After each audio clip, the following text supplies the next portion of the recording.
Hebreus, capítulo 10, verso 25. E diz assim: não deixemos de nos congregar, como é costume de alguns.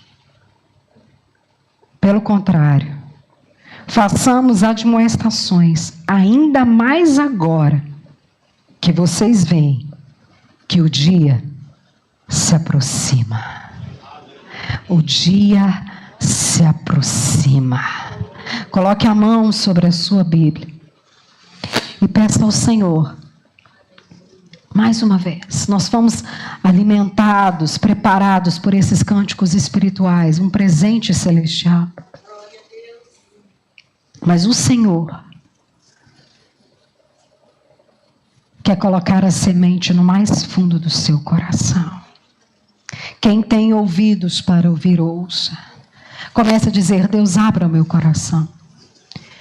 Tira as distrações, as inquietações, as preocupações. Tira, Pai, tudo aquilo que não convém. Tira, Deus, a dúvida que eu tenho de mim mesma. Tira, Deus, porque agora, hoje, eu quero ouvir o Senhor falar. Hoje, Pai, eu quero restauração. Hoje eu creio que por essa palavra eu serei renovado. A minha casa não vai ser mais a mesma. Essa igreja nunca mais vai ser a mesma. Porque lá no reino dos céus já foi liberada uma realidade. Nós vamos chamar ela para cá agora. Nós estamos convocando e nós desejamos essa realidade espiritual.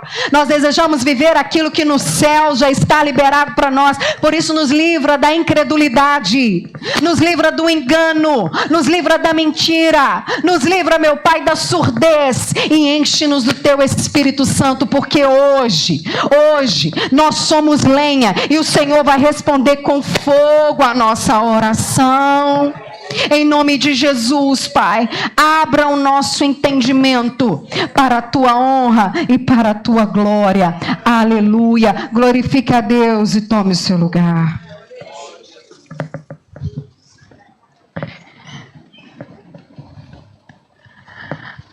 Se nós fôssemos melhores observadores da natureza, certamente nós aprenderíamos muitas coisas de Deus. Não é à toa que o salmista diz que os céus anunciam a glória de Deus e o firmamento fala da obra das suas mãos. A criação por si só dá lições de vidas e lições espirituais que, se não fosse a nossa pressa, o nosso relógio, a nossa inquietação, a cobiça que a gente tem nessa vida, e nós parássemos e olhássemos para a natureza, para aquilo que Deus fez, nós entenderíamos e ouviríamos Deus falar. Muito mais do que isso. Ouviríamos e veríamos. Um exemplo disso são os pássaros. Olha que pássaro lindo estão na minha mão. Uma representação, um origami da tia Sirlene, tá, gente? Do nosso Kids, porque a pastora nasceu sem essa habilidade. Palmas para ela. Deus abençoe. Se nós olhássemos mais para os pássaros, nós enxergaríamos algumas belezas. Sim, eles são lindos, eles são fofíssimos. Cada um tem a sua cor, cada um tem a sua habilidade, mas hoje, especificamente, eu quero falar sobre um grupo de pássaros, aqueles que especificamente migram. O que é isso, pastora? São pássaros que de tempos em tempos, conforme as estações, voam juntos para outros lugares longe, longe, em busca de melhores condições de vida, de água, de comida. Eles fogem de tempestades, eles fogem de temporadas frias, eles fogem da escassez. Mas os pássaros que migram juntos. Você alguma vez, já, mesmo que de maneira despretensiosa, olhou para o céu e viu aquele monte de pássaro voando junto em liberdade? Pois é. E eles migram, se você observar, alguns tipos de pássaro, por motivos muito especiais. Primeiro, eles migram para economizar energia. Pastora, como assim? Se você nunca observou, tem certas aves migratórias que voam juntas em formato de V invertido. Uma vai na frente e as outras vão atrás, formando literalmente um V invertido. E isso tem um porquê. Porque o primeiro pássaro, ele corta o vento. E conforme ele bate as asas e os outros seguem os mesmos ritmos de asas que ele tem, o segundo pássaro da segunda fileira, o terceiro e sucessivamente, recebem ventos mais leves e conseguem fazer um voo mais leve. O primeiro pássaro, então, economiza energia. Sucessivamente, eles fazem isso porque assim eles podem voar mais longe. Porque quando o primeiro pássaro cansa, porque ele está fazendo muito esforço, ele logo sai da sua posição e um mais descansado toma a posição dele. Então eles não precisam de parar, porque o pássaro que estava cansado pode agora voar mais leve. E eles voam cerca de 70% mais rápido. E vão mais longe do que se estivessem juntos. E também, e lógico, para se protegerem dos predadores, né, gente? Porque os gaviões da vida, os pássaros da vida, sempre rodeiam outros pássaros no período da migração. Mas quando eles estão juntos, não se trata de um, se trata de um bando. E se mexer com um, mexeu com todo mundo. E por que os pássaros podem nos ensinar? Os pássaros que migram podem nos ensinar, porque na vida nós migramos o tempo todo. O apóstolo Paulo diz que nós somos estrangeiros, nós somos peregrinos nessa terra. Se você não sabe, você não ficará aqui, filho amado, a vida inteira. Nós, todos nós, teremos o tempo que nós sairemos dessa vida. Mas essa vida não precisa ser uma vida pesada. Não precisa ser uma vida castigante. Essa vida pode ser uma vida leve. É só a gente observar os pássaros. Porque se a gente observasse os pássaros, nós entenderíamos que nós não podemos viver essa vida se não for em bando. Nós não podemos viver essa vida se não for em bando. Se nós observássemos melhor, nós entenderíamos que essa tal da individualidade do indivíduo, na verdade, é uma ficção da nossa cabeça. Nós criamos ela. O eu que não depende de ninguém. Passa mal para tu ver se não depende de ninguém. Depende de alguém para te socorrer, depende de alguém para chamar o SAMU, depende da enfermeira lá no hospital para te socorrer com aquela cara, limpar às vezes o seu vômito e Deus sabe mais o que, depende do médico, você depende da sua mãe, nós dependemos de todo mundo o tempo todo, até porque nós existimos da dependência. Eu sou material genético da minha mãe, do meu pai e anteriormente do meu avô, da minha avó e vamos embora. Eu não me fiz sozinha. Tudo que se constitui o meu eu dependeu de alguém me doar, dependeu de alguém me cuidar, dependeu de alguém. Essa tal dessa individualidade, ela não existe. Nós não somos indivíduos, nós somos pessoas. E pessoas, elas precisam de outras pessoas. E por que isso é importante? No livro de Hebreus, nós vemos o profeta desse livro. É um livro muito bonito, se você não se aventurou ainda, aventure-se, você vai amar, vai aprender muito. Ele diz aos hebreus, uma comunidade da seguinte forma: não deixem de congregar como é costume de alguns. Já na época dos hebreus, o autor de Hebreus, ele escreve uma carta dizendo: não pare de estar junto das pessoas da comunidade. Não deixe de estar junto das pessoas da comunidade. Não pare de congregar. Isso não dá certo. Isso não dá um resultado bom. E aí fica para nós a seguinte questão e a seguinte lucidez. Não foi a pandemia que fez com que as pessoas desistissem da fé, desistissem da comunidade de fé e às vezes se acostumassem de assistir só pela live. Não. Na época dos hebreus não tinha live, não teve pandemia, não teve Covid, não teve vacina, não teve máscara. E ainda assim, algumas pessoas da comunidade, Não queriam mais congregar. E o autor dos Hebreus, ele diz assim: não faça isso. Se eu pudesse traduzir essa carta, esse trecho, na minha versão 2025, eu diria: é furada.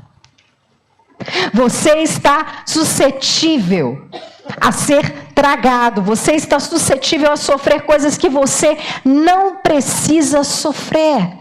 Porque a fé, e o autor esclarece isso durante todo o livro, a fé, ela não foi dada para você exclusivamente, a sua fé passou pela vida de alguém, alguém teve que pregar para você, alguém teve que orar para você, alguém precisou aprender para ensinar você. Não caia na falácia, no engano, que a fé é uma individualidade. Por isso, salvação não é individual. Opa, você ouviu isso a vida inteira, né? Não, não é. Nós temos que tomar a nossa postura pessoal de sim, dizer sim para Cristo. Mas a salvação que nós tanto falamos dela, ela precisa ser desenvolvida e ela só pode ser desenvolvida na comunhão. Não tem outro jeito. Não existe na Bíblia nenhum projeto de salvação que acontece apenas com uma pessoa e para uma pessoa que se basta nela mesma. Ora, Deus chamou primeiro uma família. Deus chamou Abraão. Deus falou: a partir de ti, todas as famílias da terra serão benditas. De Abraão, Deus criou um povo. Olha só, já está juntando gente. Se você não gosta de gente, deu ruim. Está juntando gente. E desse povo, Isaías 42 fala: do meu povo eu vou fazer luz para as nações. Cristo Jesus veio de um povo, de uma fé, de uma comunidade. Luz para os gentios, luz para mim, para você. Tudo passou por pessoas, tudo dependeu de pessoas. E o autor de Hebreus fala: olha, cuidado, porque alguns já têm costume, costume, de não querer mais se envolver. Congregar é muito mais do que frequentar culto. Nós podemos ser um ajuntamento de indivíduos, várias pessoas individualizadas sentadas nesse banco. Uma outra coisa é nós sermos um bando, uma comunidade de fé. Pessoas que andam num só propósito, numa só visão, apesar das suas diferenças. O autor de Hebreus fala: não caia nesse engano. A fé não foi feita para ser vivida no eu, a fé é no nós. É por isso que a oração máxima que Jesus nos ensinou, em Mateus capítulo 6, é: Pai,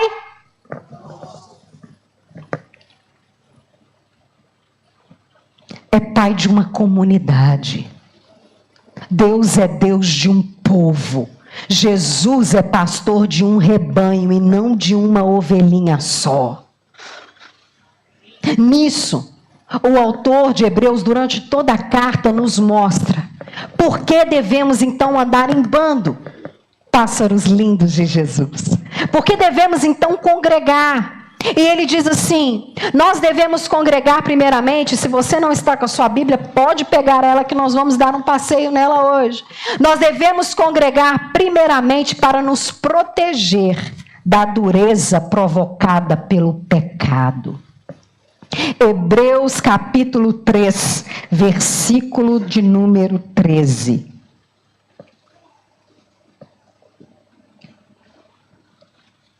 Pelo contrário, animem-se uns aos outros todos os dias, durante o tempo que se chama hoje, a fim de que nenhum de vocês seja endurecido pelo engano do pecado.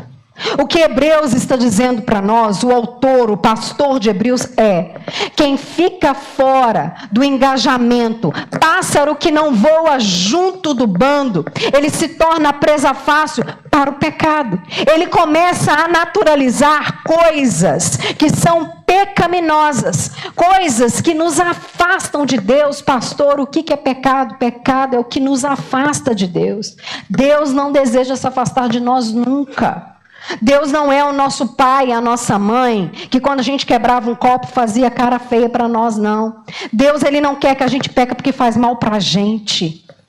Tudo que configura como pecado na Bíblia adoece a gente, e Deus deseja que a gente viva vida e vida em abundância. Porque quem veio para roubar, para matar e para destruir é Satanás. É ele que é o pai da mentira. E como ele pega os pássaros do bando, ele pega aqueles que se tornam mais fracos, aqueles que se deixam afastar, aqueles que se esquecem da importância de congregar. Hoje eu não vou, amanhã eu não vou, hoje eu saio do ministério, eu já não quero fazer mais nada. Aí eu começo, o povo da igreja é muito difícil. Que bom que é, porque se não fosse eu não podia estar aqui.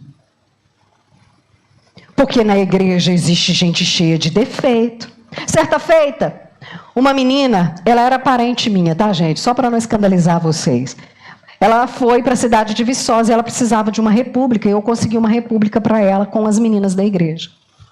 E um dia, ela chegou na minha casa, eu a recebi a família dela, ela tinha sido da minha comunidade de fé, ela estava indo para estudar, ela disse assim para mim: muito obrigada por ter conseguido república para mim com as meninas da igreja, mas eu quero te dizer uma coisa, eu não quero me misturar com crente, não. Porque crente é um bando de gente que finge que é uma coisa, mas não é. Eu não quero me misturar com crente, não, porque eu tenho horror de igreja. Eu fui da igreja, mas eu tenho horror de igreja. Eu falei assim, bom saber que você é perfeita. Então, quando eu precisar de um modelo de pessoa, eu sigo você. Afinal de contas, você não deve ter defeito nenhum. Aí o café desceu amargo. Estava com açúcar, tá, gente? Naquela época era com açúcar. Falei, bom saber que você é perfeita. Ainda falei com ela, santa, imaculada. Eu não sei por que Deus não te arrebatou. Não te buscou com carro de fogo. Ela falou assim, você ficou doida? Eu falei, eu não fiquei doida não, porque a partir do momento que você julga as pessoas desse jeito, você é o padrão. Você é o padrão. Mas eu tenho defeitos. Eu falei, pois é, a igreja é uma comunidade de pessoas imperfeitas, mas que correm para o aperfeiçoamento e a fazem através do negócio chamado santificação. Na oração, no jejum, na palavra, às vezes no estranhamento. Nós estamos aqui exatamente para o pecado aparecer. É para aparecer. E o autor de Hebreus, nesse texto que a gente leu, diz dessa seguinte forma, animem-se uns aos outros. Algumas traduções digam, exortem uns aos outros para que o coração não caia no engano do pecado. É aqui que a gente tem a oportunidade de um irmão ou uma irmã chegar nos nossos olhos e falar da seguinte maneira, isso é errado. Isso é pecado. Você está equivocado no amor. É aqui que nós temos essa oportunidade. Tiago capítulo 5, versículo 16, tem um mistério espiritual. Confessem os pecados uns para os outros para serdes curados. Quer ser curado? Começa a procurar um irmão em Cristo. Confessar para ele as suas fraquezas. Confiar nele, apesar da desconfiança, e crer. Você vai ser curado. Porque o texto que sucede diz assim, a oração do justo pode muito pelos seus efeitos. Aí a gente fica só com essa parte. Porque o justo sou eu. A oração do justo na comunidade. E ele continua no verso de número 19 do mesmo capítulo 5. Porque quando um pecador se arrepende, ele tem cobertura de uma multidão de pecados. Na comunhão, as nossas fraquezas, elas são saradas.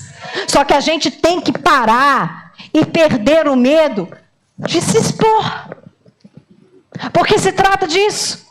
Expor a nossa vergonha, expor o nosso eu, porque a gente não quer fazer, e Paulo fala isso no livro de Efésios, a gente não quer fazer porque a gente se acha demais. Eu não. Eu vou falar, a pessoa vai contar para todo mundo. Eu não. Isso é um orgulho disfarçado, e orgulho também é pecado.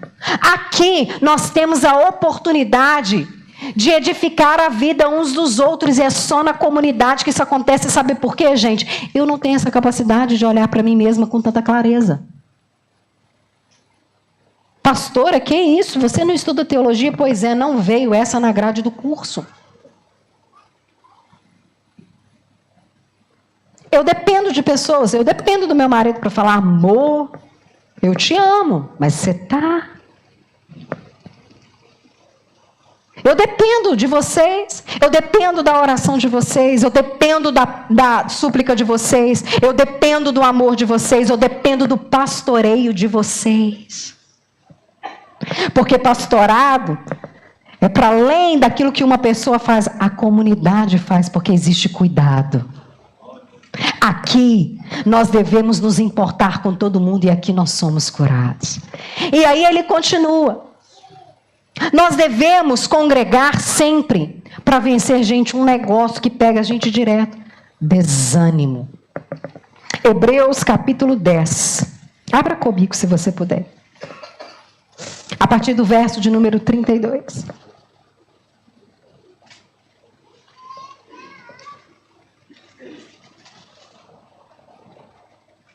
Lembre-se dos dias passados, quando depois que vocês foram iluminados, vocês enfrentaram luta e sofrimentos. Em certos momentos vocês foram transformados em espetáculo, tanto para serem insultados, quanto para serem maltratados. Em outros, vocês se tornaram coparticipantes com aqueles que foram tratados assim. Porque vocês não apenas se compadeceram dos encarcerados, mas aceitaram com alegria a expoliação dos seus bens, porque sabiam que tinham um patrimônio superior e durável. Salte para o versículo de número 39. Nós, porém, não somos daqueles que retrocedem para a perdição, mas somos da fé para a preservação da nossa alma. Nós somos da fé.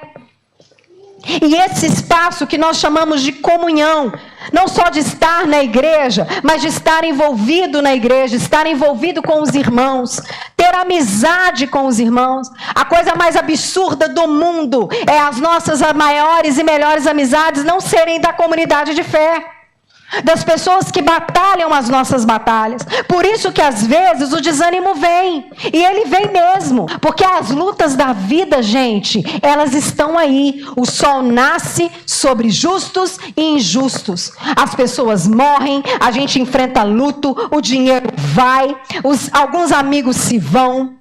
Casamento, às vezes, infelizmente, não é o ideal, mas acaba. Os filhos passam por problemas. E aí? Como nós pretendemos permanecer de pé? Nós precisamos estar juntos, sabe por quê? Porque aqui eu descubro que o meu problema não é o maior problema do mundo e que o mundo não orbita em volta da minha pessoa. Porque às vezes eu estou desanimado. Poxa vida, Marco. Meu problema, olha só o que eu estou enfrentando. Aí o Marco começa a falar, não, meu irmão. Pastora, segue na fé, vai dar certo. Aí ele começa a tecer o dele. Eu falo, misericórdia, eu estou bem demais, vamos orar, vamos agradecer Jesus. Vai me dizer que isso nunca aconteceu com você? Vai me dizer que você nunca foi fazer uma visita e saiu visitado? Isso acontece comigo sempre. Às vezes a gente está desanimado, chateado, acha que a vida é horrorosa, nós estamos bad, como diriam os meninos, né? Nós estamos ruim. No fosso, Deus não me ama, igual o Jonas. Ninguém sofre mais do que eu. Aí você está na comunidade.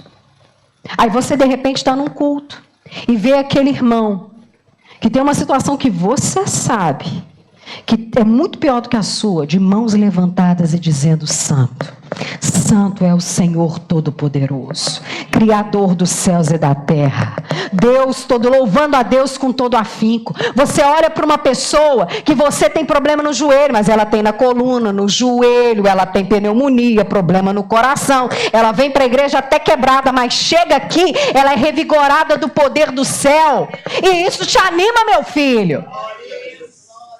Você olha para a irmã e vê o casamento dela está destruído, mas ela não sai daqui. Essa é guerreira de oração, sapato de fogo. Quanto mais o inferno vem, mais forte ela fica, porque a tribulação só produz nela perseverança. Você vai ficar desanimado? Aonde que nós vamos encontrar isso? É na congregação. É no meio do povo. É no meio do povo de Deus que é santificado. Até porque aqui, gente, nesse espaço de adoração, e eu sempre falo isso para vocês, no momento de adoração, aqui nós começamos a ter um vislumbre do que vai acontecer lá na glória. Quando todos os povos de todas as línguas e nações estarão diante do Cordeiro. Ali não vai ter homem, não vai ter mulher, não vai ter pobre, não vai ter rico, não vai ter poderoso, não tem família boa, família ruim. Ali só tem uma comunidade adorando a Jesus Todo-Poderoso. Por isso que quando eu falo com vocês, ergue a mão. Aí você fala, gente, como que a pastora é chata? Eu sei. Ela deve estar querendo que a gente obedece ela, porque ela deve estar desanimadinha. Não! Não é para afagar o meu ego. Eu não me candidatei a ser o Liminha da igreja do Barreiro. Lembra do Liminha, aquele rapaz que ficava lá no Google Liberato, só assim para ver se a plateia acompanhava? Não! Eu digo isso porque isso é uma experiência espiritual. Porque quando a gente sai da nossa zona de conforto, gente, a gente é igual a lenha junto. A gente começa a estalar no fogo do Espírito. E o fogo que está em mim pega no outro, que pega no outro. E nós temos uma promessa sobre nós. Atos capítulo 2. E recebereis poder sobre vós, quando vocês foram cheios do Espírito Santo. O Espírito Santo é dado a uma igreja, a um povo que ora junto, um povo que prevalece junto, um povo que sempre está junto nos seus defeitos, na sua dificuldade, mas o Espírito Santo desce com poder. Quer poder contra o desânimo? Aqui é o seu lugar. E por último, ele diz assim, para nos proteger dos falsos ensinos. Hebreus capítulo 13, verso 9.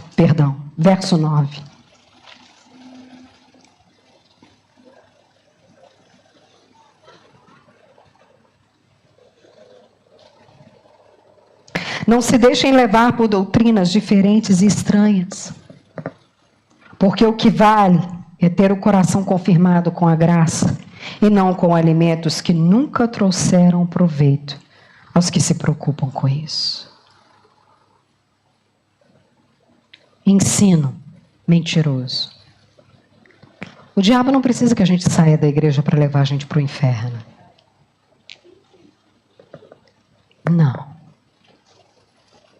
Tudo que ele precisa é plantar a semente do engano. Tudo que ele precisa é inverter aquilo que o Evangelho diz. E qual é o problema de não congregar? Por que congregar nós ficamos mais suscetíveis aos predadores?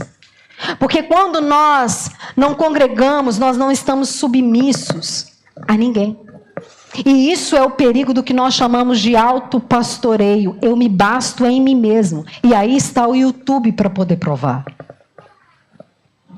Pastor, é pecado assistir mensagem no YouTube? Não é não, continua assistindo. Melhor do que assistir umas outras coisas que tem por aí.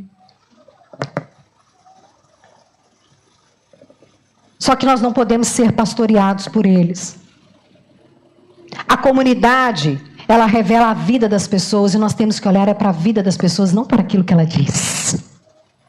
Porque quando nós nos deixamos levar, a gente começa a escolher. Fala se você não faz isso. Se você não pega o seu celular, essa daqui não, que o título não me interessa, essa daqui não. Você acha que você está escolhendo fast food. Não vai salame, não vai presunto, não vai mussarela. Maionese hoje eu não quero não. A gente hoje está vivendo a customização das coisas. A gente acha que pode customizar todas as coisas e a gente vai para a playlist das pregações para escolher aquilo que afaga o nosso coração. É por isso que cada vez mais os títulos têm que ser mais chamativos, porque senão você não linka neles e a pessoa vive de like. E a gente, hoje esse pastor não está no... Olha o perigo de não estar submetido àquilo que o Evangelho diz. E a gente vai comendo coisa achando que a palavra é espiritual e não é. Ser ensinado é estar debaixo da autoridade de alguém. É estar congregando numa família da fé, onde você é guiado por uma voz. A voz que impera na comunidade. Para onde estamos indo? Qual é o nosso propósito? Por que nós estamos aqui? Porque tem muita gente enlatando o evangelho e vendendo para o povo, e o povo está engolindo e vivendo uma mentira que não é a realidade da palavra de Deus. São interpretações totalmente equivocadas, mas você não vê a vida da pessoa, porque a vida da pessoa está atrás das câmeras. O perigo do autopastoreio, a gente vira presa fácil para Satanás, a gente começa a usar a Bíblia quase como que búzios, sacode, pá, vendo o que vai dar. E isso traz o inferno, é por isso que tem muito crente seduzido pelo um espírito de engano. A palavra não entra, porque não existe submissão a uma congregação. Só que essa casa aqui tem ensino, tem palavra e tem evangelho. E aqui ninguém vai customizar nada para ninguém não, porque aqui se prega a palavra de Deus. Já me perguntaram, por que você não prega igual a fulano? Porque eu não sou ela. Eu não vivo da unção de que Deus tem para outra pessoa. Essa igreja não vai viver, ouça isso, daquilo que as outras igrejas vão viver. Porque o que Deus tem para a barreira é do barreiro. O que Deus tem para essa casa é dessa casa. É uma orientação para essa casa. Por isso nós não podemos nos perder, porque senão daqui a pouco a playlist é tão grande que nós estamos assim, copia daqui, copia dali, pega de lá, pega, e a gente não vive aquilo que Deus tem para nós. O nome disso é engano. Porque a outra igreja está fazendo, não faça isso. Se você, em Cristo eu falo no amor, se você gosta tanto do que a outra igreja está fazendo, eu te abençoo. Em nome de Jesus, vá viver a sua fé. Porque não fique num lugar aonde você não está sendo edificado. Por favor. Pastor, você está mandando nós embora? Eu não. Eu não quero que ninguém se vá nunca, jamais. Mas eu também não quero que ninguém fique aqui e vá para o inferno. Não quero. Eu não quero que ninguém fique aqui em Santo, porque na outra igreja, a unção revelada para barreiro é aquela que eu creio que está escrito no Salmo 133. É a unção que desce sobre a cabeça e a barba de Arão e toma as suas vestes. É a unção do sacerdócio dessa casa. Aquilo que Deus tem nos levado para viver. E eu creio que nós viveremos isso. Porque muito mais do que nós pedimos e pensamos é aquilo que Deus tem preparado para aquele que os ama. Se nós formos igreja, se nós formos bando, nós economizaremos a nossa energia. Você está desgastado porque você está gastando energia à toa. Vem bater asa com a gente que o seu vento vai ser cortado. Na hora que você menos imaginar, você está com capacidade para voar na frente, não é mais para voar atrás. Vem para cá, seja igreja, engaje conosco, que você vai chegar mais longe, muito mais longe, porque nós juntos, nós podemos todas as coisas e juntos nós somos mais fortes, juntos em Cristo nós podemos todas as coisas, porque existe uma promessa sobre o que se chama igreja, e se você vir para cá, o inimigo não vai poder te pegar. Por isso o convite do céu hoje para nós é que nós possamos voar bem mais alto. Consegui, Silene. Deus deseja que a gente bata as nossas asas. Mas não bate sozinho, não. Isso. Você está pronto para voar? Quer voar? Vamos voar junto? Se coloca de pé.